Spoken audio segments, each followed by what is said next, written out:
en avant. Match. Ouais, numéro 12 avant Guingamp-Amiens, 12 comme Nil Depot, comme Fabrice Collot, comme qui on a eu en 12 encore? Nicolas Aquin. Nicolas Aquin, voilà, magnifique. Audio pas vu. Oh, bah surtout, il fallait pas l'oublier, celui-là, bien vu. C'est qui numéro 12 cette année? Abdelendour. Ah ouais. Ouais. Ouais. Ouais. Guingamp-Amiens qui arrive demain, match super important, hein, encore une fois, parce que là on se rapproche de la fin. Guingamp qui va avoir plus de matchs à domicile qu'à l'extérieur à venir dans ce championnat de Ligue 2. Donc, bien forcément, les points vont compter encore plus en ce moment. Point pris à Grenoble samedi dernier avec un énième 0-0. Gaëtan, tu listeras tous les 0-0 de la saison tout à l'heure, mais surtout, historiquement, est-ce qu'on a déjà connu d'autres saisons avec encore plus de 0-0? Tu vas répondre à cette question tout à l'heure. On va s'intéresser aussi à une éventuelle série qui est en train de naître en ce moment et on regardera depuis la remontée en Ligue 2 sous Gourvenec en 2011, les séries effectuées par Guingamp. Il y a quelques saisons où ça n'a pas été très fameux. On ira ensuite du côté d'Amiens, où tu nous présenteras cette équipe, Gaëtan, qui nous semble de l'extérieur être ultra irrégulière. Ensuite, il y aura 2 petites parties consacrées à ce qui s'est passé il y a 5 ans. Alors bon, voilà, vous voyez derrière. Finale Coupe de la Ligue, BKT Lille Métropole 2019, Strasbourg-Guingamp. On n'en parlera pas pendant 8 heures, parce qu'il n'y a pas énormément de choses à dire sur cette finale, mais on vous proposera encore une fois quelques petites images coulisses et puis des petits souvenirs aussi qui sont dans notre armoire par rapport à cette finale. Et puis on terminera par le challenge Profitroll, 5 manches à 2 pour Gaëtan Pinel. J'ai rassemblé un début d'argent, j'ai 28 centimes, Gaëtan. Donc je pense que accélérer le tempo parce qu'il reste plus beaucoup de matchs. Hein. Ouais, d'ici 2 mois, je pense que je vais être en capacité de t'offrir tout ça. N'oubliez pas, les amis, à laguingampes.com pour avoir des super mugs. Et d'ailleurs, attention, parce que bientôt, il y aura des mugs spéciaux qui vont arriver pour des moments très particuliers au mois d'avril-mai. Vous en saurez plus dans quelques instants. Pendant ma gorgée de café, je vais t'écouter, mon petit Gaëtan, nous parler des 0-0 qui sont assez nombreux cette saison. Il y en a déjà eu 6 lors des 30 premières journées. Alors le dernier en date à Grenoble, bien sûr, ça avait commencé à Valenciennes sur la 3e journée, à Bastia, à Rodez, contre 3 aussi à domicile. Et j'en oublie un dans la liste. Bordeaux, voilà, à domicile également. 2 à domicile et les 4 autres à l'extérieur. 6-0-0. Alors, c'est pas un record au 21e siècle. J'ai listé toutes les saisons du 21e siècle. Le record, c'est 9. Est-ce que tu peux retrouver la saison? Tiens, Pierre, je l'ai pas mis dans le quiz, j'aurais pu, mais... Ouais. Alors, attends, est-ce qu'on les a listés? C'est pas 2009-2010, du coup? Non.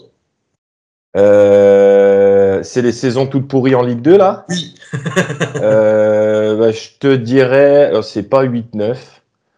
Je crois pas, hein. Non, attends, 8-9, non.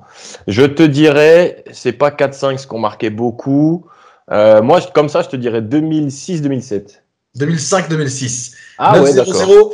9-0-0 en 2005-2006, mais 8 en 2008-2009 et 8 aussi en 2009-2010. J'en avais vu 7 au départ, j'avais oublié le 0-0 à Bastia aussi sur cette saison-là. Donc 8 et 8, 2 fois d'affilée. Il y en avait eu 7 en 2007-2008, donc comme quoi toutes ces saisons-là de 2005 à 2010, il y en avait au moins 7 par saison, hein, des 0-0. Ouais. Et après, il n'y en a pas eu pendant longtemps des séries comme ça. Il y en a eu 6 la dernière année de Ligue 1 aussi, 2018-2019. Et puis l'année 2020-21 où Guingamp, une saison difficile en Ligue 2, s'est finalement maintenu en finissant 9e. Mais il y avait eu 6-0-0 là aussi cette saison-là. 6 déjà cette année, ce qui peut... du coup, se rapprocher du record, hein, puisqu'il reste encore 8 matchs. Donc 3-0-0 et on aura atteint le record. Mais ouais, ça fait quand même pas mal de matchs nuls et de matchs nuls sans but pour Guingamp, ce qui était plus trop une habitude quand même. Bon, voilà, il y en a eu quelques-uns. Il y a eu, alors la conséquence de ça, c'est aussi que Guingamp a beaucoup de clean sheet, de matchs sans prendre de but. 13 sur 30, c'est presque la moitié. Donc ça, c'est le bon côté des choses. Le moins bon côté, c'est en effet que ça pétille peut-être pas autant qu'on le souhaiterait certaines fois. Ça gagne pas autant qu'on le souhaiterait sans doute certaines fois. Mais voilà, déjà 6-0-0 dans cette saison. Alors, jouer avec modération, je sais plus ce que c'est le terme exact. Match nul 0-0 coté à 5,80. Le 1-1 à 5,20 et le 1-0 à 4,55. Donc voilà. Je remarque qu'en Ligue 2, Ouais. les cotes des 0-0, elles sont très faibles. Par contre, quand tu vois en Allemagne, Bundesliga ou Bundesliga 2, souvent c'est 17 ou 18 la cote Ouais, du c'est ça. 0-0. C'est pas la même culture. Ouais, puis bon, après, il y a des bons 0-0 et des moins bons. Mais là, je dois t'avouer en pensant à ça ce matin, je me suis dit, est-ce qu'on a eu un bon 0-0 cette année? Est-ce que Bordeaux, c'était pas terrible? Non. Troyes, c'était pas terrible. À Valenciennes non plus. Valenciennes, non. Bastia et Rodez, non. Non. Et Grenoble non Lens, plus. ouais. Non, les 0-0 que Guingamp a fait, alors Guingamp n'a pas forcément mérité de les gagner, hein, mais n'a pas forcément mérité de les perdre non plus. C'était des Oui, oui. 0-0 assez logiques en fait, hein. Tout cela, bon voilà, on était ressortis à chaque fois du stade en se disant, ouais, bah, alors oui, sur une action ou une autre, ça aurait pu basculer, Ah, mais le péno de Bordeaux, globalement, hein. Le péno de Bordeaux. bah ouais, c'est ça, ouais. Globalement, voilà, 0-0, assez logique. Le péno de Bordeaux, mais bon, pour le reste, c'était des scores assez mérités. Ah bah tiens, 0-0, j'y pense. Ah bah Voilà. voilà. Ça, voilà. Ça, c'était peut-être l'un des plus moisis de toute l'histoire d'en avant et du football en général. Parlons des séries maintenant, parce que pour être en haut de tableau, il faut faire des séries. Il faudra une série là justement pour terminer en haut. Forcément, forcément. Là, on voit qu'on est à 3 points, je crois, du 5e. Donc il faut absolument une série. Maintenant, faut pas non plus se manger le cerveau. Ce qu'on a fait ces derniers temps, c'est bien. Faut s'appuyer dessus. Malgré tout, c'est un nul à l'extérieur, ce qui est pas mauvais. Et il va falloir le mettre à profit le week-end prochain à domicile. Et pour avancer très vite, on le voit bien avec Saint-Etienne ces derniers temps, il faut avoir des séries avec beaucoup de victoires dedans. Parce qu'en avant a eu cette saison une série très positive et même une des meilleures de son histoire récente en Ligue 2 parce que entre fin septembre et fin novembre, Guingamp a connu 8 matchs sans défaite en championnat. Les séries dont on va vous parler, ce n'est qu'en championnat et même qu'en Ligue 2. 8 matchs sans défaite, mais 3 victoires et 5 nuls. Alors c'est une série qui a quand même permis à Guingamp de se caler dans un bon endroit du classement, où il est toujours, aujourd'hui début avril. Et on peut remarquer que c'est pas quelque chose de commun à l'ère Dumont, parce que c'est vrai que depuis que Stéphane Dumont est arrivé, alors je sais pas si on peut parler de montagne russe, mais il n'y a jamais eu vraiment de série ultra positive, ni de série ultra négative. L'année dernière, la plus longue série positive, c'était 4 matchs sans défaite. C'est arrivé 2 fois en début de saison, septembre-octobre, avec 2 victoires contre Metz et Saint-Étienne et 2 nuls tout moisis, 0-0 Niort et Rodez, je crois. Par contre, en fin de saison, les 4 derniers matchs, 3 victoires et 1 nul pour les Guingampais. La spécificité donc sous l'ère Dumont, c'est de très bien finir les saisons. Il y a cette série-là l'an passé. L'année d'avant, c'est encore mieux. Sur les 6 derniers matchs, aucune défaite et surtout 5 victoires et un nul, 3 partout à Dijon, qui était plus ou moins considéré comme une victoire parce qu'en avant, il était mené 3-0 à la mi-temps. Et même sur les 11 derniers matchs, il y avait eu une seule défaite et 7 victoires pour l'équipe de Guingamp. Donc, c'est ce qu'on disait aussi au début de la phase retour. Sous Dumont, Guingamp a toujours terminé fort. Donc, si c'est le cas encore cette saison, on devrait pouvoir frétiller un petit peu. 8 matchs sans défaite, c'était la plus longue série en Ligue 2 depuis la fin de saison 20-21, sous Frédéric Bompard, où Guingamp avait terminé avec 7 matchs sans défaite, dont 5 victoires. Vital pour le maintien d'abord, puis pour aller décrocher le classement le plus illogique de l'histoire d'en avant en championnat, puisqu'on était passé de la 15e à la 9e place en très peu de temps, en toute fin de saison. Et comment cette série avait été construite? C'est un peu comme celle dans ce moment. Alors, on n'en est qu'à 4 matchs, mais c'était surtout parce que Guingamp ne prenait plus de buts dans cette fin de saison. Les 6 derniers matchs, 0 but encaissé par les Guingampais. 19-20, la première avant l'arrêt Covid. Il y a eu 5 matchs sans défaite avec 3 victoires, notamment celle contre Lorient dans le derby. La plus longue série, et celle-là, elle avait vraiment lancé Guingamp vers la Ligue 1. C'était en 2012-2013 sous Gourvenec. On parle bien de Ligue 2. 14 matchs sans défaite entre octobre et février. 8 victoires, 6 nuls. Ouais, c'est ça. Ouais, pour les Guingampais à ce moment-là. Et puis, ça a été aussi. Il y avait eu 2 bonnes séries l'année d'avant. Donc, la première, lorsque Guingamp était promu de national. Il y avait eu 8 matchs sans défaite entre septembre et décembre, qui avait permis à Guingamp notamment de se hisser sur le podium en décembre. 6 victoires sur ces 8 matchs. Et la fin de saison, spécialité guingampèse peut-être, puisqu'il y avait eu 7 matchs sans défaite sur les 7 dernières journées, dont 5 victoires, avec, on se souvient, le 5-2 à Metz, le 3-1 contre Clermont pour le match du centenaire avec Drogba, Malouda, Knockaert et compagnie. Donc voilà, 8 matchs sans défaite cette saison.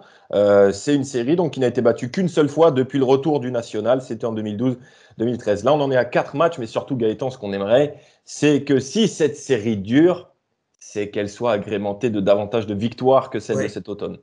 Ben oui, parce que si Guingamp veut en effet croire à cette 5e place qui est redevenue possible ces dernières semaines, notamment avec les 2 victoires contre Concarneau et Valenciennes, ben il faut absolument qu'il y ait plus de victoires, surtout que dans le sprint final, dans le haut de tableau, il y a souvent des équipes qui accélèrent le tempo et Guingamp… d'autres qui s'écroulent. D'autres qui s'écroulent aussi. Et Guingamp a été capable, alors surtout il y a 2 ans, un peu l'année dernière, mais surtout il y a 2 ans de finir très fort. Il y aura sûrement 1-2 autres équipes capables de faire ça aussi cette année. Et si Guingamp est dedans, oui, Guingamp pourrait y croire. Sinon, ce sera sans doute dur parce que, alors, peut-être qu'aucune ne fera une grosse série pour la fin, mais souvent, quand même, dans le haut de tableau, ça accélère vraiment fort sur les 6-7 dernières journées. 8 peut-être même, puisque ça, on a 8 matchs là de la fin. On l'a vu avec Saint-Etienne, qui était dans les mêmes eaux que Guingamp il y a encore 1 mois et demi, qui là a pris le large. Voilà, pas impossible qu'on ait encore une autre à faire le coup. On a vu que Caen était un peu le coutumier du fait aussi, alors qu'il y a eu des grosses vagues, mais qu'il y a eu du coup de très fortes séries positives aussi. Donc attention aux Canets là-dessus qui sont un petit peu rodés à l'exercice quand même. Dernière petite question avant de refermer les séries. On parlait de Ligue 2. Est-ce que tu es capable de me trouver le chiffre des plus longues séries sans défaite des 6 ans de Ligue 1? Et c'est un peu moins impressionnant qu'en Ligue 2, du coup. Plus longue série sans défaite des 6 ans de Ligue 1. Ouais.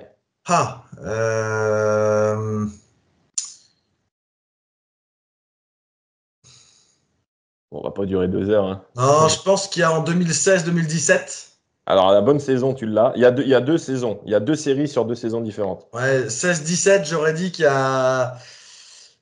j'aurais dit 5 matchs. 6 entre et octobre et novembre. J'aurais peut-être dit 14-15. Non, en fait, 14-15, c'est trompeur.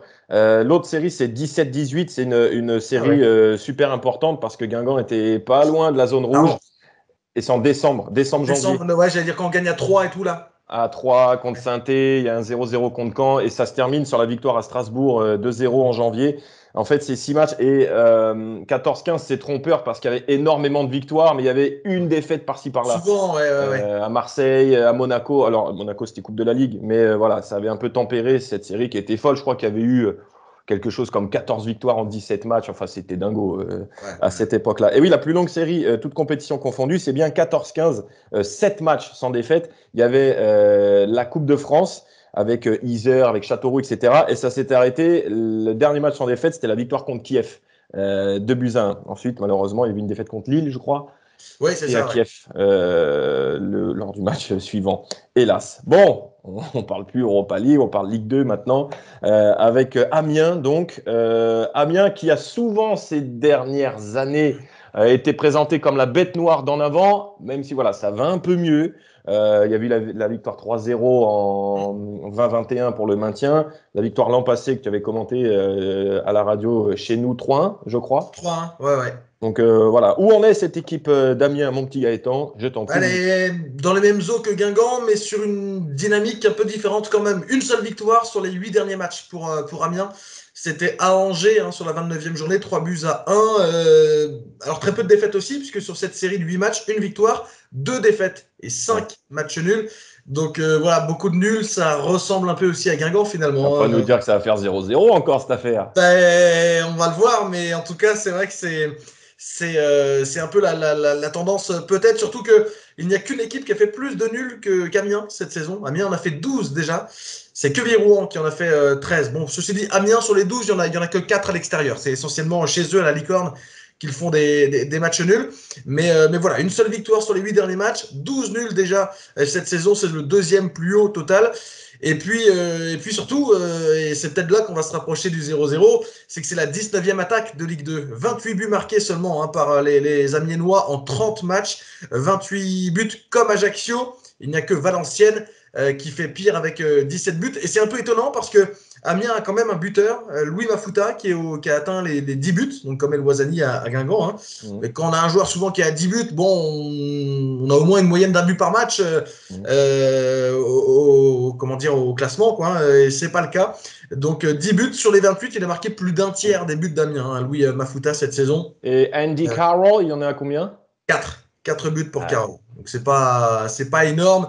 Bon, à eux deux, ils font la moitié des buts, voilà, de l'équipe. Mais bon, surtout Louis Mafuta. Ce qui est fou, c'est qu'on gagne. On perd 4-1 à l'aller en prenant 3 buts dans le dernier quart d'heure.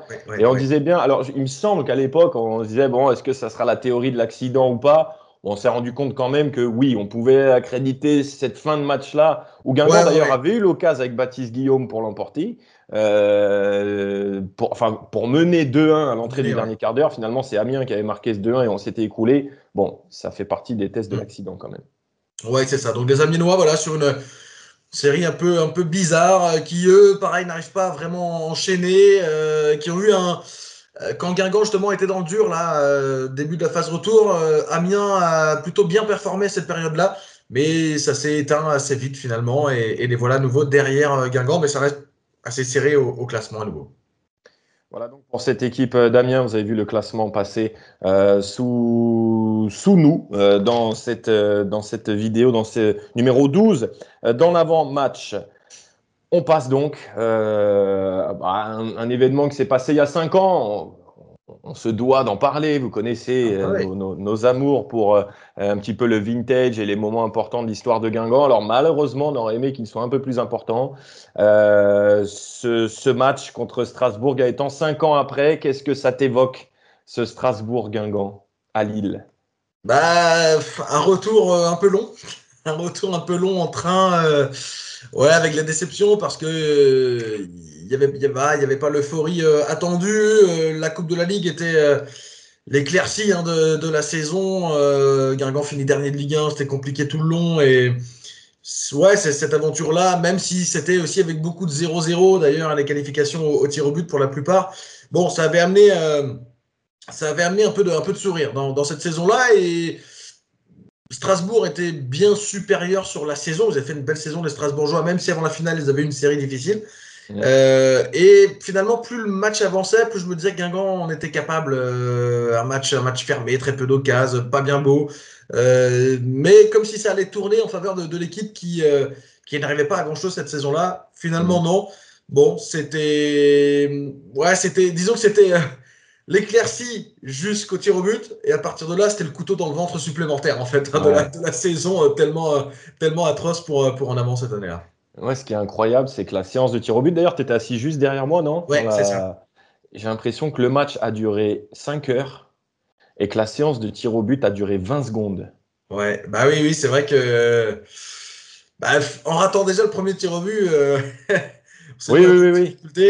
Et bon, c'est vrai que ça a pas duré longtemps, mais le match, il paraissait un peu long parce qu'il s'y passait vraiment pas grand-chose, quoi. Ouais. Donc bon, avec la prolongation et tout, mais c'était quand même bien malgré tout de vivre ça, de pouvoir vivre une nouvelle finale, alors perdue hélas, mais bon, ça faisait quand même 3 finales en 10 ans. C'est quelque chose qu'on reverra peut-être pas de sitôt, on n'en sait rien, mais voilà, en tout cas, on l'a pas revécu depuis, donc c'était quand même un moment dont il fallait profiter, ouais. C'est quelque chose qu'on disait beaucoup à l'époque sur le fait de banaliser toutes les demi-finales, les finales qu'on faisait. Je pense qu'aujourd'hui, peut-être que certains qui étaient un peu réfractaires sur ce qu'on disait il y a 5 ans se rendent compte maintenant qu'on passe plus un 32e de finale de Coupe de France, à quel point c'était précieux d'avoir cette équipe de Guingamp qui passait tour après tour après tour dans toutes les coupes nationales. Petit sujet, 2 minutes 20, par rapport à quelques petites coulisses qu'on a retrouvées sur notre téléphone de toutes les vidéos qu'on avait faites à l'époque sur ce Strasbourg-Guingamp. Il y a un petit peu de la veille, il y a un petit peu du jour du match, et puis on reparle un petit peu de ce Strasbourg-Guingamp.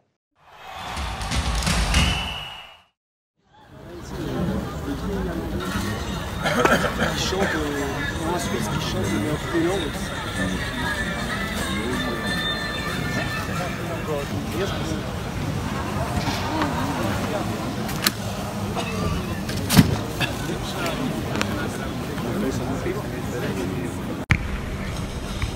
Je commence là. Voilà, sentez-la bien. Vous voyez comment ça se passe à Guingamp. Nos supporters, c'est comme on dit, le 12e homme. Ah, alors je vais répondre comme monsieur. Je ne donnerai pas ma réponse, j'en parlerai aux intéressés de manière logique et classique.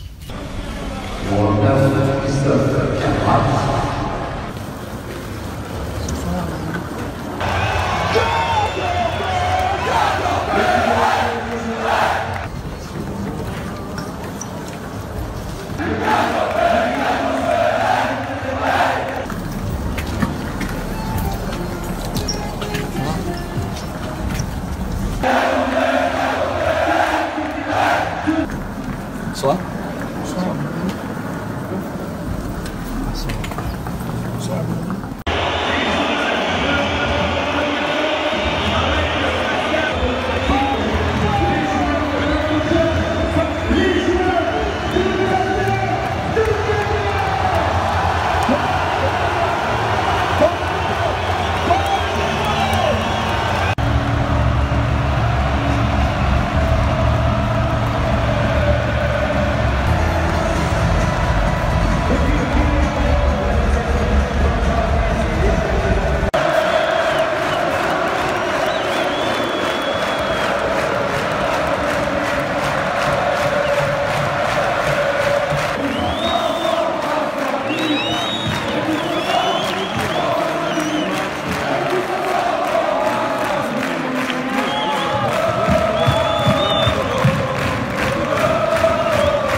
Quelle occasion, Gaëtan, alors on disait qu'il n'y en avait pas beaucoup, donc ça peut être court, quelle occasion tu regrettes le plus dans cette finale?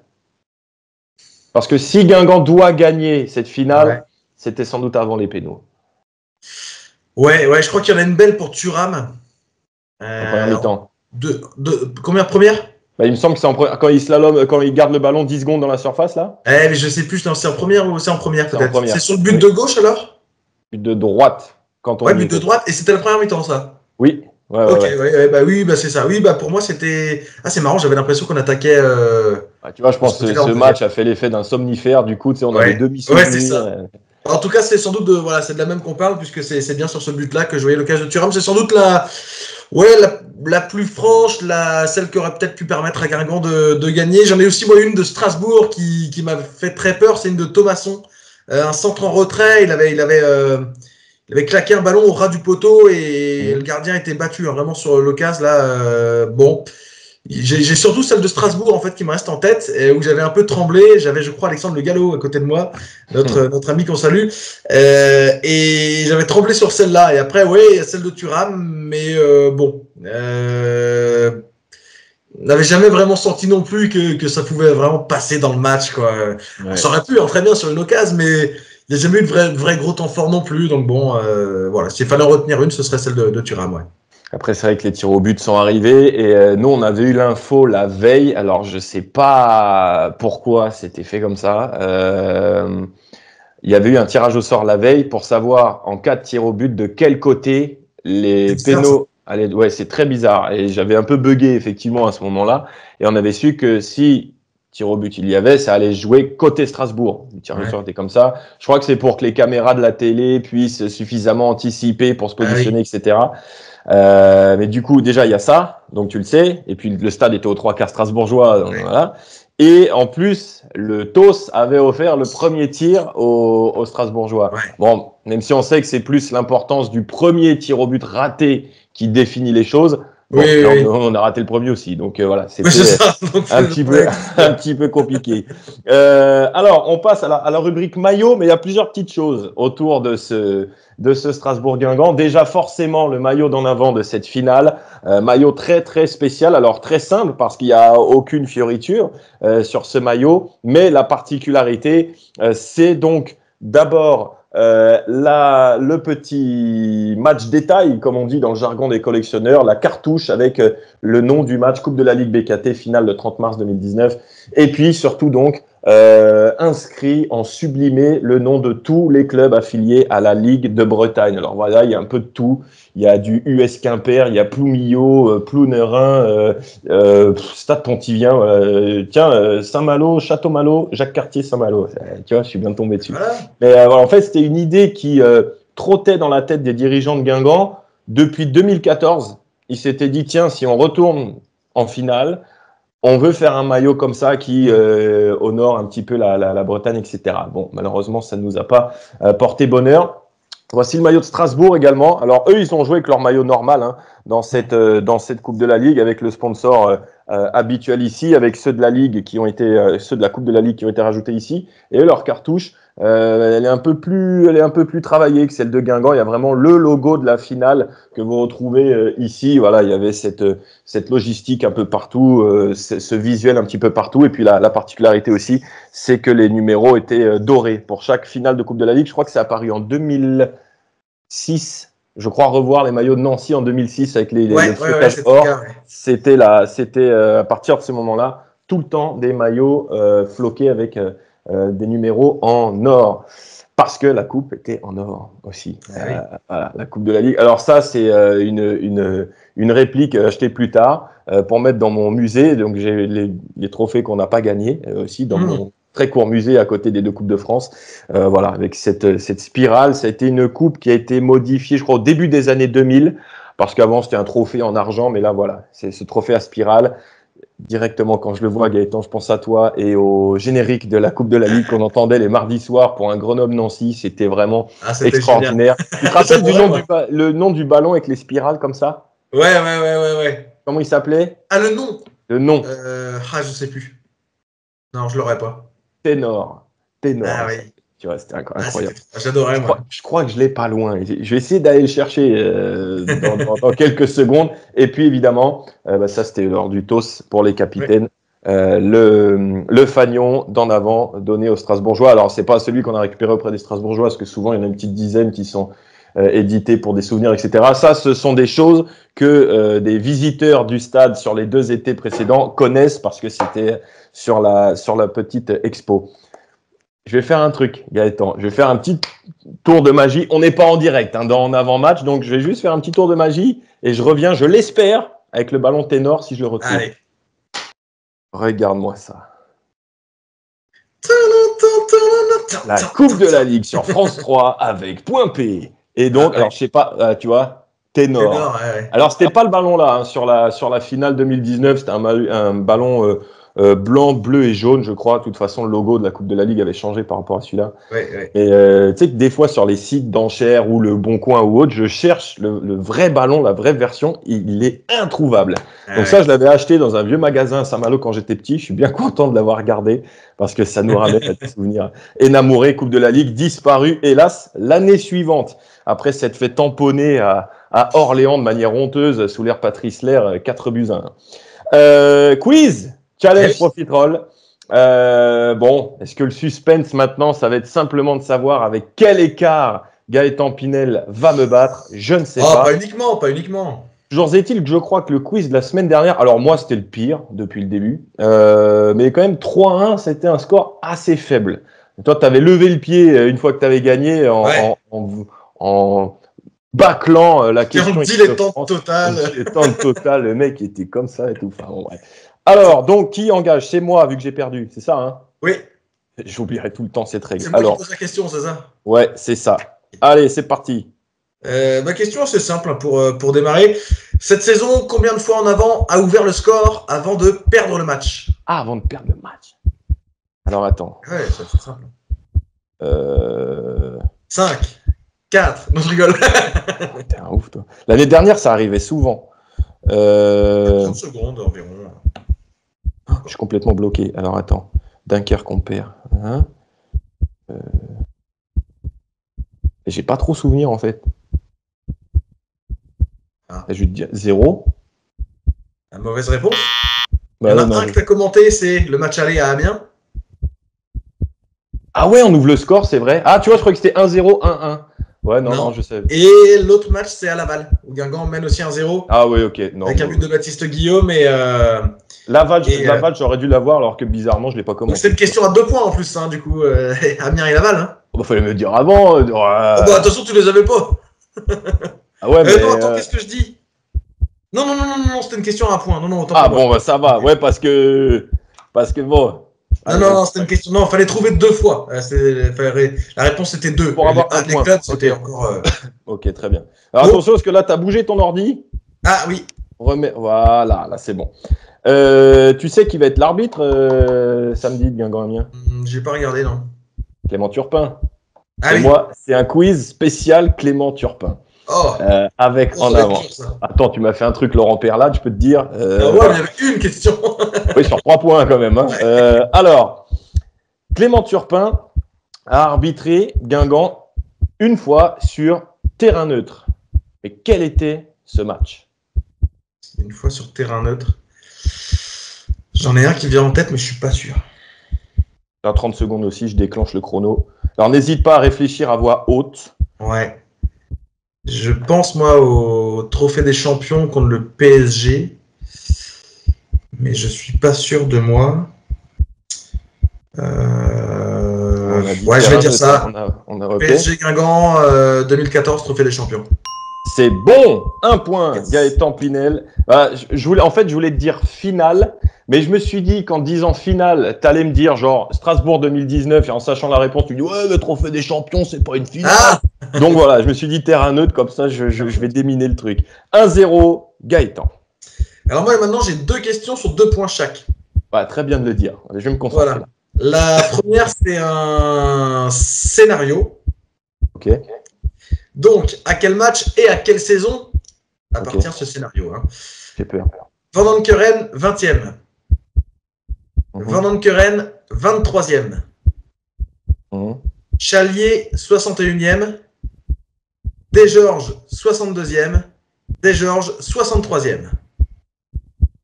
Guingamp, Amiens, 99-2000. C'est ça, première journée. C'était mois d'août. Ouais, mois juillet, mois d'août. Il a gagné 2-0 au bout de 23 minutes et il a pris 3 buts en 3 minutes, 61, 62, 63. Il avait perdu avec Guy Lacombe à l'époque, avait perdu 3-2, mais était monté à la fin de la saison. Je crois qu'il perd même les 2 premiers matchs à domicile et il monte à la fin. Ouais, ok, bon, 2-1. Je récupère un peu d'amour propre. La dernière saison où Clément Turpin a arbitré Guingamp, c'était donc lors de la saison 2018-2019, saison de Ligue 1. Et dans cette saison-là, il y a un match qui fait beaucoup parler, c'est le Guingamp-PSG, avec le but refusé au VAR pour Bénézet et autres. Et dans ce match-là, Clément Turpin siffle un penalty pour le Paris Saint-Germain. Qui concède le péno? Ah ouais. Qui concède le péno? Je te mets 30 secondes encore. C'est le match aller, hein, du coup. C'est match aller, ouais, à Guingamp. Qui concède? Guingamp mène 1-0 à la mi-temps et le PSG l'emporte 3-1 avec notamment 2 buts. Je réfléchis. 20 secondes. J'aurais dit que c'était un latéral, mais 15. Qui jouait par contre? Parce qu'à droite c'était Ikoko ou Traoré. Est-ce que c'est un latéral d'ailleurs? Je suis même pas sûr de moi. 7. Allez, je vais dire Cheikh Traoré. C'est pas bon. La réponse c'était l'autre. Jordan Ikoko. Le malheureux Jordan Ikoko. Tu vois, t'aurais dû lire mon bouquin. Micro ouvert. Ouais, en fait, j'ai avancé de 30 pages hier, mais je suis pas arrivé là. Bon, j'espère que je dis pas trop de bêtises dedans. Mais non, en fait, parce que je fais le parallèle, parce que cette année-là, donc, il concède le péno. Je crois que c'est sur Neymar, et Neymar marque. Et l'année d'avant, c'est lui qui marque contre son camp lors de la première de Neymar. Donc, c'était un peu le malheureux de l'époque. Dernière question, donc, sur 2 points. Ouais, t'as moyen de me priver de victoire, là. Si tu marques les 2 points, t'auras 4. Ça tombe bien, parce que la question à 3 points, elle est costaud. Ouais, là, t'as mis un truc super dur, là. Une perlade. Hein. Moi, je vais appeler ça une perlade maintenant. Ouais. Alors là, bon, à domicile, qui sont les 2 derniers Guingampais à avoir signé un doublé contre Amiens?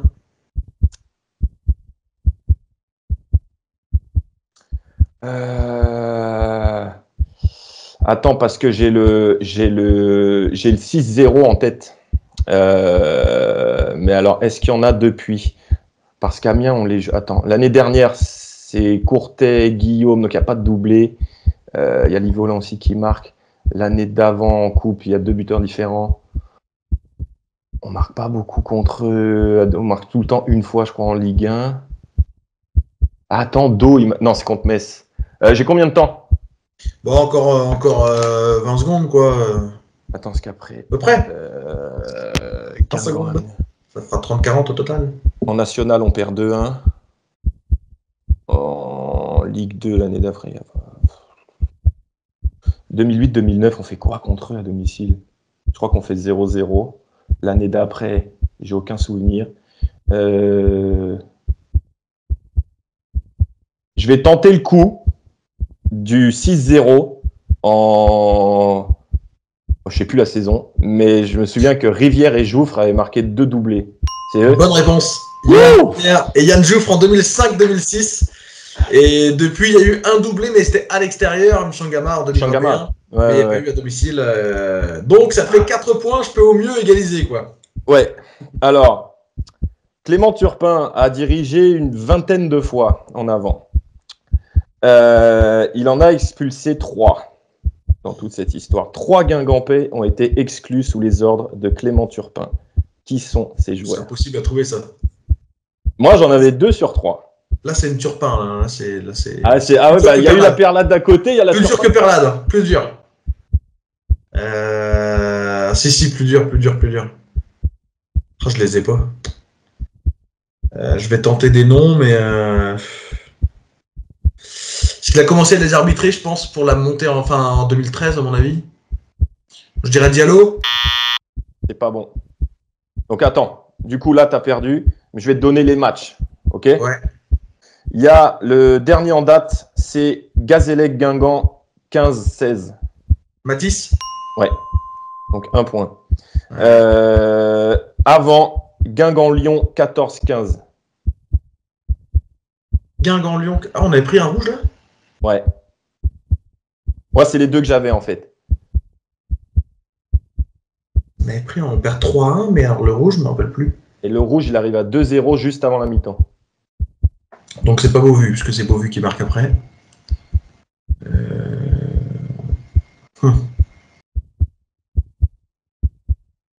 Peut-être...